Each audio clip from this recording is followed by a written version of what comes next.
2017 সালের থেকে স্কুলের টিফিনের টাকা জমায় লুগায় একটা ফোন কিনলাম দেখার জন্য যে ফেসবুক কি জিনিস, মানে কেমনে চলে এই ফেসবুক। খুলে ফেললাম অ্যাকাউন্ট, সারাদিন breakfast done, lunch done, dinner done, good morning, good afternoon, good night status দিতাম।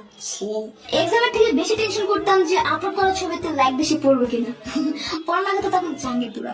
তো রুমে ফোন বের করলে আম্মু দেখলো কপালে শুনে আছে, তাই ওয়াশরুম ছিল সবচেয়ে সেফ জায়গা। একদম কোমরের উপর বসে গুড মর্নিং স্ট্যাটাস দিতেই নিছিলাম, আর হঠাৎ মেসেঞ্জারে আপু আপু কি আপু একটা গ্রুপে আমার আর আমার বন্ধুর ফটো কন্টেস্ট হচ্ছে, একটু আমাকে একটা ভোট দিবেন কমেন্টে, একটা ভোট হলে জিতে যাবো। ডোঙ্গের ঠেলায় বাঁচে না, পারো না। আপু প্লিজ ভিতরে একটা কমেন্টই তো। আচ্ছা ঠিক আছে, কোন গ্রুপে? এই যে গ্রুপের লিংক। গেলাম লিংকে, নাম্বার পাসওয়ার্ড দিতে বললো, দিলাম, বাট কোনো গ্রুপ আর পেলাম না। পরে আমি ফেসবুক থেকে বের হয়ে গেছি। এক ঘন্টা পর আমার এক ফ্রেন্ড আমাকে কল করে বলে, কি রে দোস্ত, আজকে কি হয়েছে? কি আর হবে, চিল্লাচিল্লি করে যে আমার কাছ থেকে রিমোট নিয়ে এখন জীবন মানে জীবন দেখে। তাইলে কইলি কেন, আজের অ্যাক্সিডেন্ট হয়েছে, তোর টাকা লাগবো।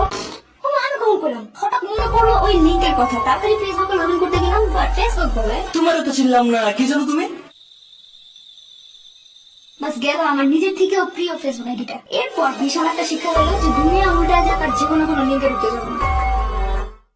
আসলে লিঙ্কে ঢুকবো না, এটা কোনো সলিউশন না। ইউটিউব, ফেসবুক, ইনস্টা, টিকটক এগুলোর অরিজিনাল লিঙ্ক চেনার অনেক উপায় আছে। যেমন ফেসবুকের লিঙ্ক গুলো www.facebook.com/ বা ভিডিও লিঙ্কে www.fb.watch/ শুরুতে থাকবেই, বাট ফেক লিঙ্ক গুলো একটু এদিক ওদিক করে বানানো থাকে। যেমন এই লিঙ্কটা দেখেন, এখানে কিন্তু facebook.com লেখা নাই, এখানে লেখা আছে ফেসবুক।